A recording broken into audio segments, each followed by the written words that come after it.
morning, everybody. Welcome back to another morning word. Thanks for joining us. This is where I share a couple-minute video, really to share from my own personal Bible study. Why? Because I wanted to see your life truly go from here to here. And God promises this. He says, I come to give you life and life more abundantly. And also showed us how we do that. He says, listen, as a man thinketh in his heart, so is he.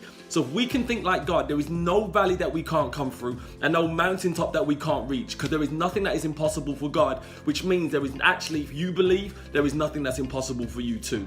So let's really get into this. Okay, I should say, please get a pen, get a notepad. Okay, take notes. If you believe what I'm saying is true, please, please, please apply it. There is only fruit, not in what you hear, but in what you hear and do. So let's really get a blessing from God's wisdom this morning. Now we're going to be reading from the book of Judges, which is the 7th book of the Bible, and we're reading from chapter 1 verse 7, and it reads this. Then Adoni-Bezek, hopefully I pronounced that right, said, 70 kings with their thumbs and big toes cut off have picked up scraps under my table. Now God has paid me back for what I did to them. We're going to call this morning's word, reap what you sow. Now, Adoni-Bezek was a king and a ruler of Bezek, the area of Bezek. Now, when at battle, his trademark was, do you know, I'm not just going to kill the kings if I come across the king. I'm going to humiliate them. I'm going to cut off, their thumbs and their big toes. And basically what he was trying to do was to ensure that not only did I humiliate you, that you could obviously never be effective again in war. So that's what he did.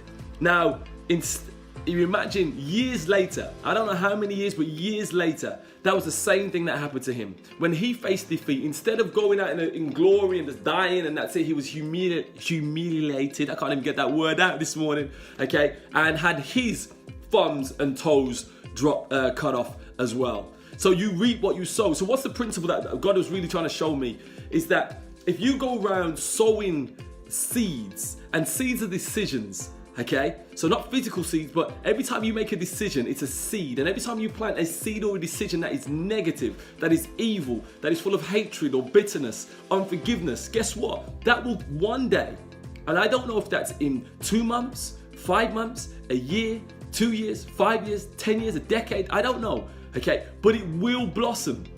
And you can't get negative, so negative and produce positive. It's impossible. Whatever you sow, you shall reap sooner or later.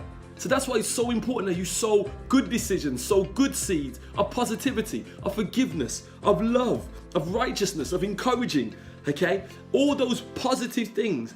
If you plant those seeds, in the end, I'm telling you now, I promise you now, this is a law and a principle, you will produce a harvest, a beautiful harvest, of love, of encouragement. Because listen, an apple seed can only produce an apple seed.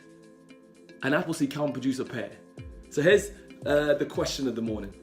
The question of the morning is this. The seeds stroke decisions that you are making today, that you are sowing today, will they produce the fruit you desire tomorrow? Are they producing the fruit that you desire tomorrow? Here's the lesson of the day. Every decision that you make is a seed of life. Every decision you make is a seed of life. If you make good decisions, you'll be planting good seeds. It's as simple as that. So sow good seeds, and at some point you will produce the fruit of that goodness. You remember this. You will reap what you sow. It's a cliche statement, but it's the truth. So here's the action of the day. Action of the day is this. Plant good seeds in your life that produce the life that you're desiring to have tomorrow. What you do today will affect how your life turns out tomorrow. So God bless you. Thank you for joining us for a morning word. Please subscribe to our YouTube channels. Thank you for the comments we've been getting of late as well. Thank you so much. But more important to us as well, thank you for, yes, the encouragement is good, but please share this with one person. Because what we're trying to do is change the world. And if we can change the mindset of one person, we can change the world. Because as a man thinketh in his heart, so is he. God bless you, and see you soon for another morning word.